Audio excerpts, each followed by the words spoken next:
asalaamaaleykum mbokk Sénégal live les mbokk internet yi donc ñu ngi ñëw fii tey ci stade Alassane Djigo pour seen premier numéro émission surface de réparation ma ci dalal nag ki nga xamante ne bi ndaanaan la fii ci Sénégal ñu gën ko xam ci Tassirou Diallo ku ko xamul it dégg nga ko donc tey ji moom la ñu am mbégte ak contentement di ko dalal fi nga xamante ne bi moom mooy ci Sénégal live donc coach. D'abord maa ngi nuyu waa Sénégal yëpp di nuyu ñi nga xam ne dañ nekk si dëkk bi ak ñi nga xam ne nekkuñu si dëkk bi di nuyu aussi waa Pikine parce que su may wax ne waa Sénégal dama si boole si waa Pikine parce que fi ñu koy dalee yaakaar naa ne fi ñu ko war a mën a dalee la parce que fii laa tàmbalee depuis bi ma nekkee xale bu ndaw après nag bi ma fi jógee nag si laa dem aussi si yeneen équipe yi nga xamee ne xëy na après dinañ si jaar soo ko laajee ñu dugg seeg yooyu di leen sant yéen ñi nga xam ne aussi seen première émission yéen ñi xalaat que ne man maa ko war a jëkk a def et que ñu leen ñaan aussi yàlla mu nekk une réussite boo xamee ne réussite totale pour tout le Sénégal. waaw kan mooy Tassirou Diallo.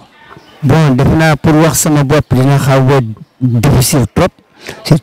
Tassirou Diallo mi ngi juddu li ñuy wax 27 février 1953 à Dakar laa juddoo mais bi ma juddoo aussi fii bon dem naa si école de football yi parce que moment boobu peut-être école de football dafa bariwuloon mais Sénégal fii à Pikine amoon na ku ñuy wax Claude Ferreira moom moo yoroon benn école de football ñun commencé si bi ñu commencé aussi def naa li ñuy wax signé sama première licence en tant que cadet si équipe bu Niayes après dem defi li ñuy wax concours jeune footballeur nekkoon le premier de la région de Dakar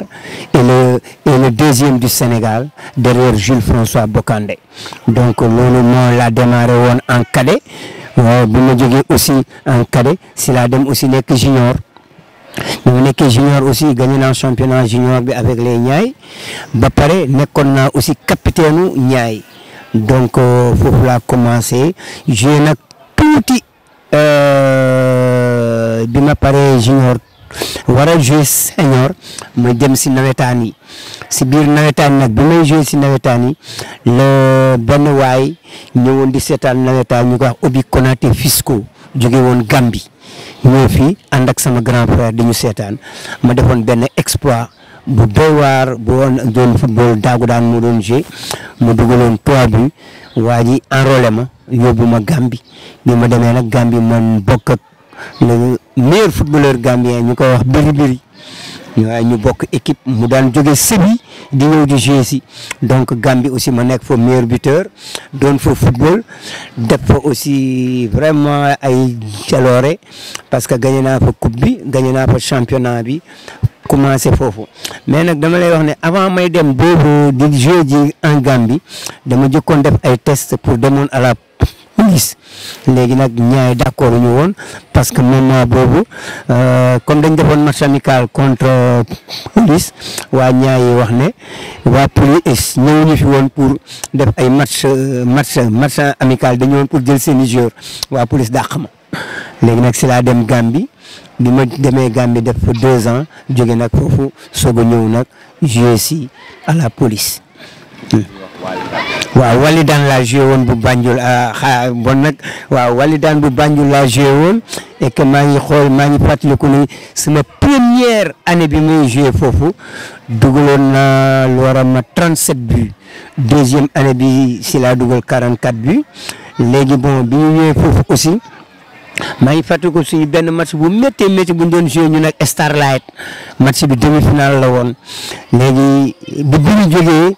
FC Sébi la daan football mu jógee Sébi pour ñëw jouer si parce que Gambie loolu amuloon problème soo ñëwee mën nga jógee sa dëkk fa nga nekkoon professionnel léegi ñëw jouer si mu ñëw boobu la ñuy soog a xamante ñu def benn action mu passe mu ma daw góol bi génn ma loobe ko daw dem nag si public bi di jubilé mu taxaw rek di ma xool ma pare mu ne ma mbokka man de jaaxal nga ma ne ko mu ne ma ndax ñee nga demoon ñoo wax góol bi nga esco ma ne ko déedéet mu ne ma ku la ko jox ma ne ko yow mu ne ma waaw yow nga dem fee mu ne ma ah bon nañ demaat si game bi ñu dem ñu joué waat dugg si biir match bi joué yàlla def ñu amaat beneen action en deuxième mi-temps mu joxaat ma ko ma daw gaan bi góol bi génn ma teggi ko yokk ballon bi si camp yi bal bi dugg ma daw ñëw si moom mu jaar sama maag moom laa maag moom stade bi nag di xaar parce que bon vraiment kooku star la aussi un grand monsieur la moo xam ne dañ ko fonk aussi en Gambie lu may actuellement sax moom mooy maire de la ville de Banjul vraiment marqué na ma daal marqué na aussi sama carrière ma fa jógee nag si laa ñëw à la police li ma def aussi à la police xam naa ne après dañ si ñëwaat léegi. donc may fàttali nit ñi rek ne leen ñu ngi seen émission surface de réparation donc bi nga jógee Gambie si nga ñëw police waaw ñëw police bi nan la demee woon. bon bi ma ñëwee police bi aussi bon pour wax la ne joué naa poste yëpp parce que bi may soog a ñëw à la police ñu maa ngi doon joué ailier mais bi ma joué ailier mu am benn match ñu ñëw léegi ñu amoon problème arrière latéral ma ñëw ne coach bi man de mën naa joué arrière latéral mu ne ma ne quoi mu ne ma bon nag amul problème moo doon Madi Koyati di Koya. mu ñëw gélo ma arrière latéral benn match bu amoon importance si je me rappelle très bien defe naa contre kii la woon Tech mooy Thiès étudiant club léegi ma ñëw ma joué mais ma def match bu baax a baax léegi dugal naa sax bii si match boobu donc léegi Ablaye Sy moo daan joué arrière latéral jour boobu joué woon dafa gaañu woon mais ñu dem ba si biir chaque fois. ma xool ne Ablaye Sy bi mu dellu si waatee chaque fois remplaçant lay nekk ma dem si coach bi coach mu ne ma ne ko man dama remplacé woon kii temporairement moom mooy titulaire bi est-ce que mënul dem jouer ji waat son poste mu ne ndax yow yaay entraîneur bi ma ne ko non du ma entraîneur bi mais sama coéquipier la man attaquant la dama doon dépanner moom poste bi nañ ko jox poste bi ndekete jour boobu mooy nekk sama jour de révélation on devait jouer contre la Linguère de Saint-Louis après léegi ñu ñëw léegi ñu génne ma teg ma remplaçant ay dem jouer ñu jouer match bu métti premier mi-temps 0-0 deuxième mi-temps ñu ne ma naa échauffé wu maa ngi échauffé mais xaw ma lu may jouer échauffé aussi ñu jékki-jékki dugal ma attaquant ma dugal 3 bi donc bi ma dugalee 3 bi nag xam naa ne léegi dootuma dellu si waat si ginnaaw léegi nag chaque dimanche ñu indi ma mais chaque dimanche man aussi dama ne su ma assuré wu benn damay génn équipe bi may xeex di ñefe chaque match may ñëw di dugal benn mais di la wax ne aussi pour mu daan dugal bi stade bi ñu toog nii fii laa daan ñëw ak ndem si yàlla na ko yàlla yërëm Achille Oumar Niang dañ daan ñëw fii yore suñu bal am na ay xale yu bari dañ daan ñëw sax di ñu seetaan Achille dina mu indil ballon bi côté bu nekk mu koy mbëkk di ko dóor si camp yi kan moo ñu daan nekkal si camp yi Ablaye Naar c'est le frère de Thione Seck ñoo bokk ndey ak baay moom moo daan góorlu su Ablaye ñëwee teg ma ñëw léegi di essayer suñu centré may ñëw di xaañ ak sama bopp di ñëw dogale ballon bi di fi jàng ay affaire yu bari dem naa ba nga xamee ne bal bu jóg dinaa xam nan laa koy mbëkkee bon li gars yi di wax parce que attaquant da ngay def calcul optico-moteur da ngay xool environnement espace partenaire adversaire et ballon nga xam fan ngay jaar fan ngay dugg pour war a mën a yooyu nag dem naa ba xamoon su may dem fan laay fekkee ballon bi moo tax que ne même yenn saa am na ay bal yu mag a mag am na ay but yu rëy yu ma dugal avec l'équipe de la police surtout bi may dugal ak Emmanuel Okala finalu coupe UFOA bi may dugal bi coup franc bi amee demi corner du côté droit benn droitier bu ko dóor maa ko non bàyyi ko grand Chita Ibrahima Ndiaye Chita grand bi ñëw ma ne ko grand li ñu waxoon à l'entraînement donc damay jóge si point de pénalty bi di daw di ñëw si premier poteau bi su ballon bi ñëwee soo ko laalee nii rek angle opposé lay dugg kooku góol mënu si dara donc bal bi noonu laa ko dugalee Emmanuel Okala ba léegi mi ngi si soo duggoon tey jii si YouTube bi soo xoolee les buts de Tassirou di nga gis bii boobu ni Okala di ñëwee ak ni ballon bi di demee di dugg ji si biir camp yi donc bon loolu la bon ma nekk fii meilleur buteur du Sénégal aussi ñaari at yoo xam ne bon nekk naa ko aussi mën naa wax ne bii bi gën a gaaw équipe nationale Sénégal maa ko dugal donc bon y a eu tout ça bon donc noonu laa commencé jaar foofu di wax ne aussi lépp aussi dama ko jaar aussi nawetaan parce que nawetaan fii dama daan entraîner équipe sol costume nekk fii équipe yi di jouer ma xam ne fii comme sama tur mi ngi si feuille de match bi naa dugg rek pour régler problème bi yenn saa damay dugg gars yi ne maa yore téere bi yenn saa ma dugg gars yi wax ni mais boobu day fekk ne ak central bi da ngay xool ñaar ña fa nekk nan la ñuy taxawee ak nan la ñuy jouer bon léegi soo ñëwee rek da nga leen di imposer li nga xam ne moom nga bëgg su dekkee 10 minutes 15 minutes da ngay wax ne la première occasion naa ko assurer yàlla def si daan ànd ma assurer ko mu dugg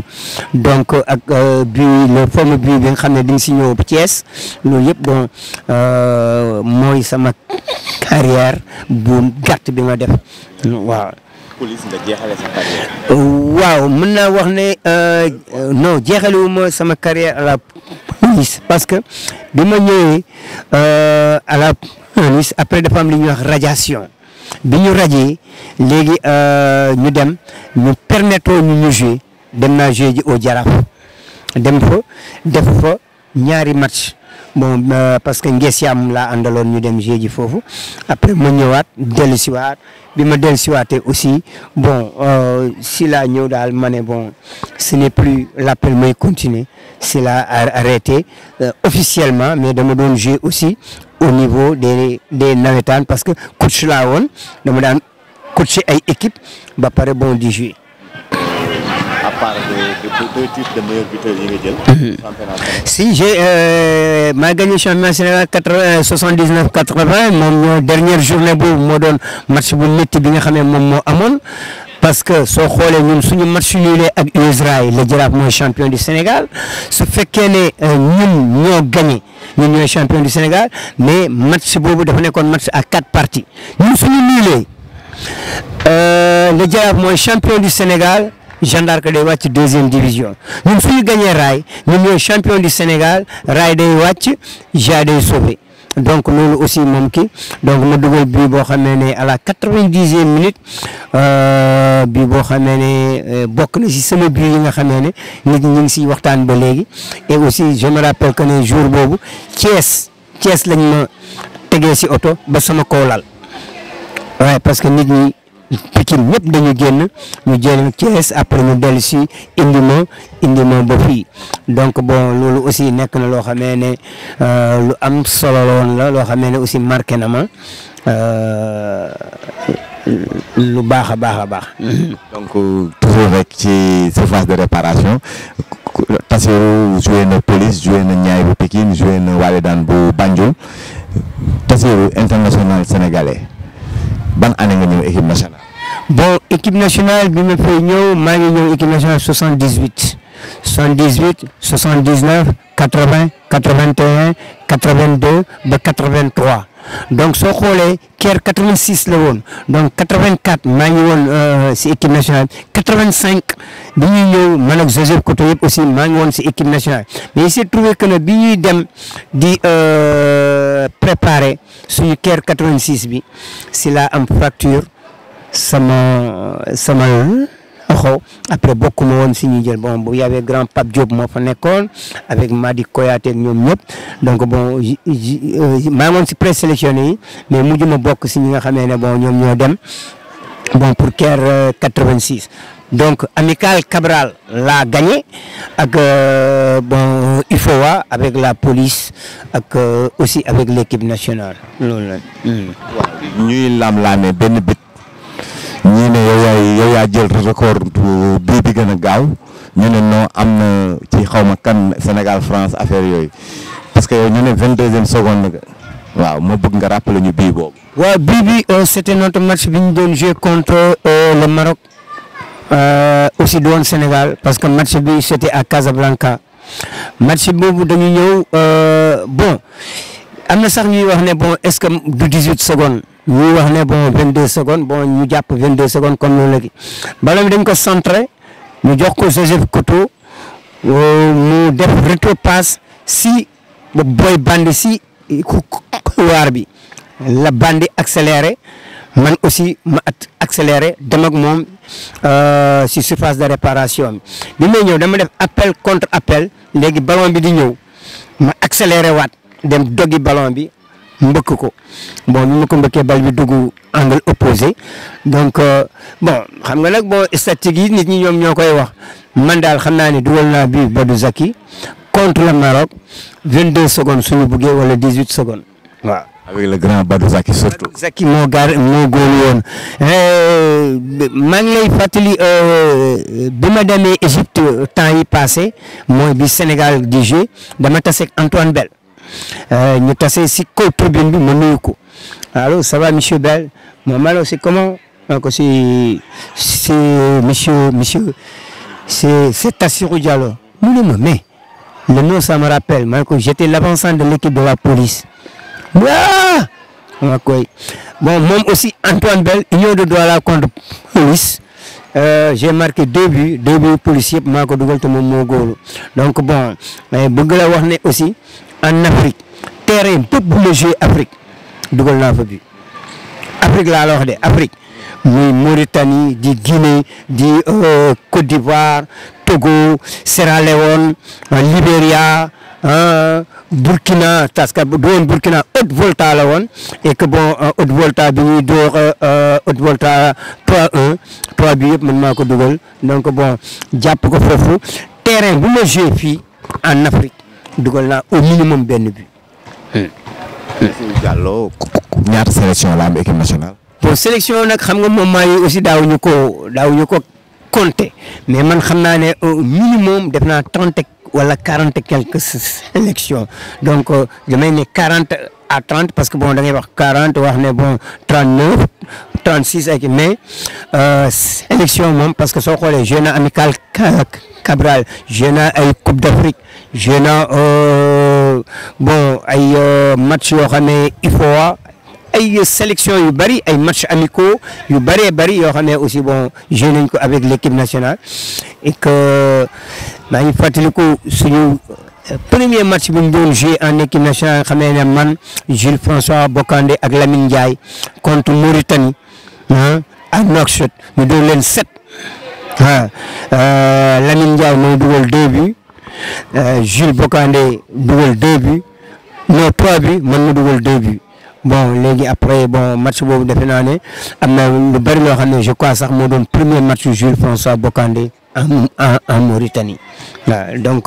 am na bii yu bari yoo xamee ne su ma la koy wax ne tey jii dugal naa damay jékki-jékki rek ñu wax benn match rek ma fàttali ko ne match boobu joué naa ko te man bokk naa si ñu dugal bii et que muy Togo aussi muy au Gabon. parce que maa ngi fàttali ñu ne Mbila Zambie bi ñuy joué aussi bi ñuy joué contre Bassikolo de Conakry bon yooyu yëpp am na bi ñuy joué aussi Semasi de Sokodé bu Togo match yu yëpp man maa dugal bii nga xamee ne moo tax équipe bi mu gagné. mais ñaata bii nga jàpp ci sa carrière moom nga dugal. sama carrière non franchement jàppuma ko parce que bon pour mu wax sama carrière peut-être que ne bon tey jii su ma ko doon xoolaat dinaa ko mais jàpp mu ne sama carrière yëpp ñaata bi parce que man tueur laa woon na bon yàlla mayoon na ma que ne très rarement laa daan jouer match ba mu jeex te du ma dugal même am na ay coéquipiers yu nekkoon ak man à la police dañu waxoon dama am téere ma nekk am naa ay coéquipiers yoo xam ne dama daan jouer ñoom dañuy wax ne dafa am lu ma yore mais peut-être aussi que liggéey la parce que am na yu bari yoo xam ne léegi nit ñi ñu ngi koy def ñu ngi koy liggéey gars yi ngi koy def mais moment boobu gars yi daawuñu woon liggéey te dama daan liggéey daan naa jóge fii Pikine daw dem entraîner ji école police dama daan compter ay filao moo amoon si autoroute bi damay compter nombre de filao su ma ko compter ma accéléré ko. compté waat nombre de filao trottiner ko compté waat nombre de filao accélère ko ba keroog may àgg école de police bon parce que filao yi mi ngi jeexee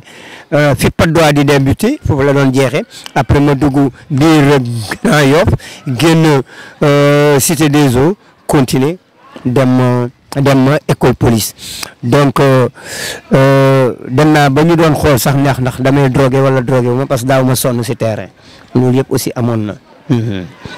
waaw ñu bi ñu jógee ci cadre joueur ñu ñëw ci entraîneur ban équipe nga njëkk a yor en tant qu'entraîneur. bon en tant qu'entraîneur mën naa wax ne équipe police laa njëkk a yore. bon parce que moment boobu bi may soog a pare sama carrière dama dem defi ji initiateur bi ma defee initiateur après léegi temps boobu nag ñu ne bon léegi xaaral ma essayer à la police donc ma essayer police def ko quelque temps après si la bàyyi ñëw jël les Niayes bon bi ma jëlee Niayes si la yëgal équipe bi parce que bon moment yi aussi c'était extraordinaire maa doon entraîneur maa doon directeur technique maa doon lépp au niveau de l'ASC les Niayes bon bi ñuy gagné coupe du Sénégal bi maa doon entraîner équipe bi mais daawu ma ko yóbbu ay kii ba ñu gagné coupe en junior yéegal équipe bi en senior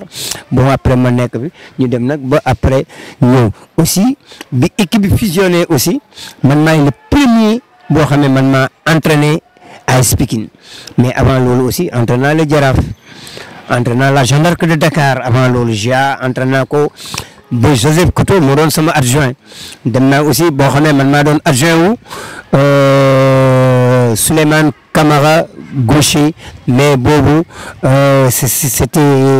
comment dirais-je GIA la woon bi ma jógee foofu aussi ma dem au Jaraaf entraîné fa nekk fa aussi ak Omar Thioum jógee fa aussi dem aussi entraîné nekk ak comment dirais-je Lamine Dieng après Lamine Dieng bàyyi ma ak équipe bi ma entraîné ko bon donc si laa jógee et que foofu aussi je crois que ne bon li ma fa jëlee aussi du lenn loo xam ne am na ñoo xam ne ñoo gënoon a bëgg équipe bi mais la ma fa gagné peut-être que ne bon moment bi équipe bi war a dem Coupe d'Afrique ñoom dañu xalaatoon ne ñoom ñoo war a yóbbu équipe bi après léegi ñu def ko affaire famille yóbbu ko après léegi man aussi ma préféré bàyyi bon loolu la mooy. yi nga xamante ni moom nga yor fii au Sénégal mais. entraîné naa aussi Guédiawaye football club entraîné naa Port bon entraîné naa ñooñu donc bi ma jógee foofu aussi ñëw na aussi entraîné naa fi HLM bon jaar naa HLM après ñu fi jógee nag après nag si laa jógee fii nag dem. waaw dem nga Maroc aussi waaw Maroc ban équipe nga yor. bi ma demee maa ngi yore Olympique Thiera pendant 3 ans parce que équipe bi mi ngi woon en zone boo xam ne kii na parce que mën naa wax ne équipe man maa ko yéegal maa ko jëlee 2e division maa ko jëlee national indi ko 2e division gagné la coupe de Sousse bon nekk foofu aussi bon après nag si la am aussi ay quelques kii problème yoo xam ne du ay problème aussi sportif mais sama doom moo waroon def bac mu ne ma papa soo ñëwee man damay admise donc bon comme moom aussi xelam na woon si loolu ma bàyyi ñëw mu admise après actuellement mi ngi en France di jàng donc loolu moo taxoon ma dellu siwaat ma dellu siwaatee aussi si laa ñëw yore aussi comment dirais-je encore si laa ñëw ma yore fii aussi ay équipe te aussi xam nga bon da nga doon wax ne aussi ko ay équipe pourtant man nekkoon naa jàmbaar comme préparateur comme bon je peux dire préparateur des attaquants comme ni man ak Malick Daf ñoo fa nekkoon ñoo bokkoon sax chambre bi ñu nekkee foofu donc j'ai fait un an et quelques avec l'Institut Jambar mais après aussi jógee fa aussi bon soog a dellu si waat léegi nag ubbi woon fi académie football après léegi ma tëjaat ko. bi doxatul lan mooy doon problème. lu tax académie bi doxatul aussi lenn dama ubbi académie bi am benn waay bu ñëw nekk agent joueur ñëw seet si ma ne dafa bëgg yóbbu ay joueur ma jox ko pour mu yóbbu ay joueur mu laaj somme ma woo parents yi ne leen kii dafa laaj ay somme pour voyager parents yi d'accord ma leen nag ne leen defal ay décharge mu defal leen ay décharge waa ji yóbbu ñenn ñi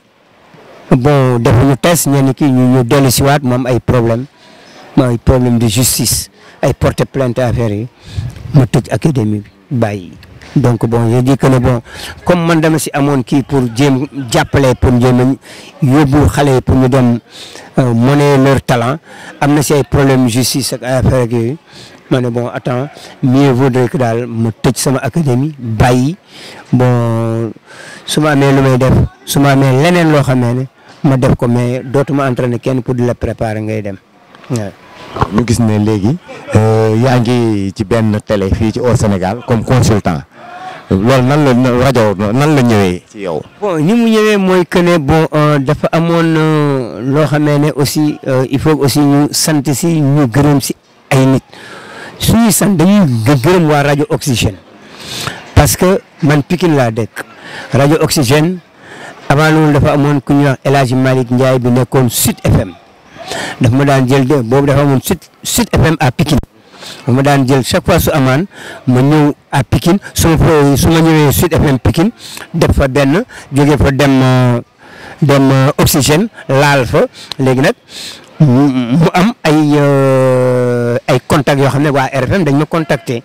contacter pour ma ñëw aussi dem pour di leen defal ay consultance mais amul contrat amul loo xamee ne bon aussi dañ ma koy exiger pour dañ ma ko fay mais dañ ma jox transport waaw minimum bu mu mënti nekk aussi man pour satisfaction Sénégal parce que damay romb si mbedd mi ay nit kontaan si li may wax même à l'extérieur damay jot ay message léegi su ma loo nee match bi ma doon def démb message yi ma nit ñi envoyé à l'extérieur ni mu toll mais loolu mooy wane que ne bon su ma koy def aussi dama koy def pour la population mais defuma ko aussi pour xaalis parce que même sax am na ku ma wax ne actuellement lu ñuy war a mënti def rek dañ expertise bi dañ ko war a monnayer dañ ko war a fay et que bon loolu aussi dëgg la yaakaar naa ne su ma si waxtaanee ñi nga xam ne ñoom laa si war a waxtaanal xëy na ñoom aussi dinañ ko monnayer niñ ko war a monnayer daal loolu.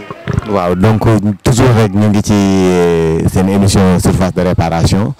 waaw coach ak AS Pikine coach ak waa Pikine sport Pikine est-ce que coach lu ñuy def Pikine ñu ngi ci gis diisoo coach voilà. non AS Pikine sa dëgg-dëgg xaw ma si dara leen laa si xam dem seetaani aw ma si kaddu aw ma si lu ma siy wax mais nag dinaay dem seetaani fu ñu joué ma dem seetaan may kii gi donc kenn laaju ma si waxu ma si bon donc loolu mooy problème bi peut-être que ne dina ñëw moment buñ ma laajee ma wax leen mais aussi comme dafa am lu am si sport mooy que ne su équipe bi di dox ñi koy doxal da nga leen di tàccu su doxatulee bon ñi nga xam ne da nga leen war a mën a dimbale nga ñëw nga dimbale leen donc xam naa ne foofu lañ toll macha allah il faut que ñu tàccu leen que ne dañ leen encourager pour que voie bi ñu yore mu nekk voie bu gën a pour que équipe bi aussi mën a gën a taxaw génn fi nga xam ne moom la ñëpp di yaakaar pour équipe bi dem fa donc bon loolu la mais amuñu daal benn relation boo xamee ne moom la ñu am boo xam ne dama siy wax wala dama siy def donc loolu moom moo tax que ne vraiment du ma nekk loo xam ne aussi bon lu ma war a méttit lu la wala affaire parce que nekk naa si dirigeant yi nga xamee ne su AS Pikine tolle fii bokk naa si ñi nga xamee ne indi nañ ko fi parce que am na ay moments yu mu métti woon daan naa am lu ma si daan def peut-être que ne léegi neex na mënatuma si jot wala mënatuma si def mais di wax ne bon yal na leen yàlla jàppale loolu la. mais sport de manière globale à Pikine est-ce que aussi tamit sunu mairie yi ak yooyu seen activité sportive est-ce que ñu ngi diisoog Tahsirou Diallo. non loolu aussi bon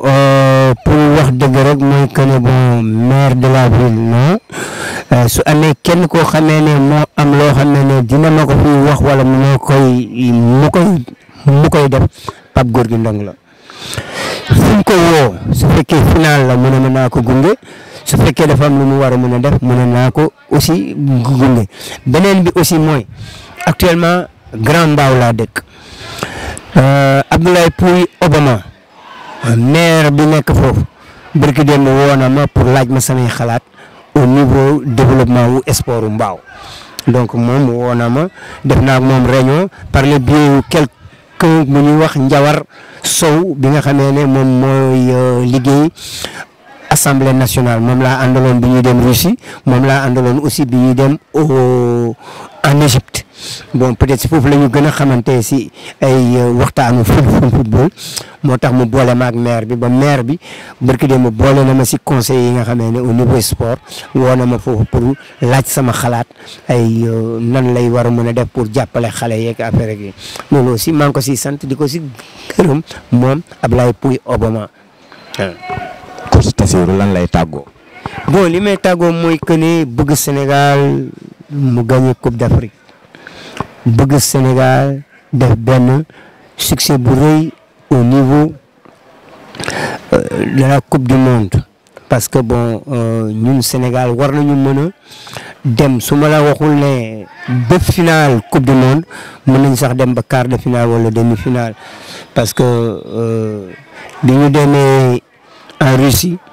li ñu tee dem foofu peut-être ay erreur yu ndaw la comme dem nañu finale Coupe d'Afrique bii passé bii di ñëw nañu ñaan yàlla ñu gagné ko wax ne aussi bon AS Pikine aussi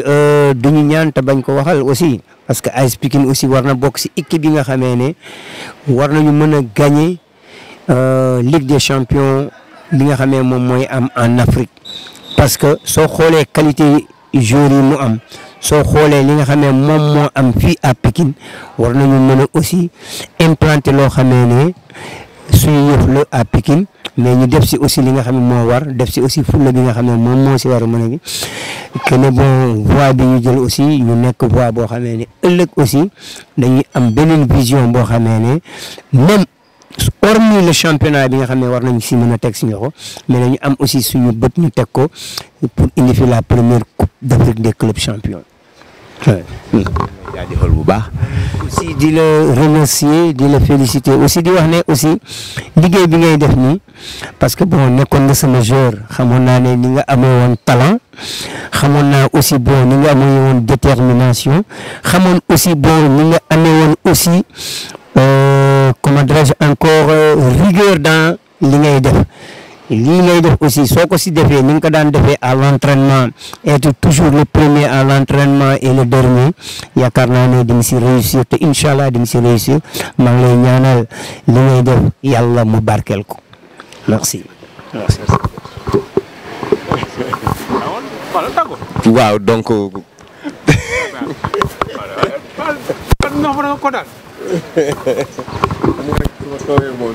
non moo tax may déglu RFM nag. moom rajo laa ko dégloo. moo tax ma koy déglu incha allah. waaw mbokk yi donc kooku moom mooy coach Tassirou Diallo comme ni mu leen ko waxee gis ngeen ay jaar-jaaram gis ngeen fi mu jaar yëpp mu nekk benn icône Pikine aussi di ko tiitaroo donc moo tax man may am mbégte ak contentement toogoon ak moom def ak moom sama première émission mu nekkoon li nga xam ne mbébét la bu ma bëggoon te yàlla defal ma ko donc moo ko ci sant di ko ci gërëm di leen wax ne leen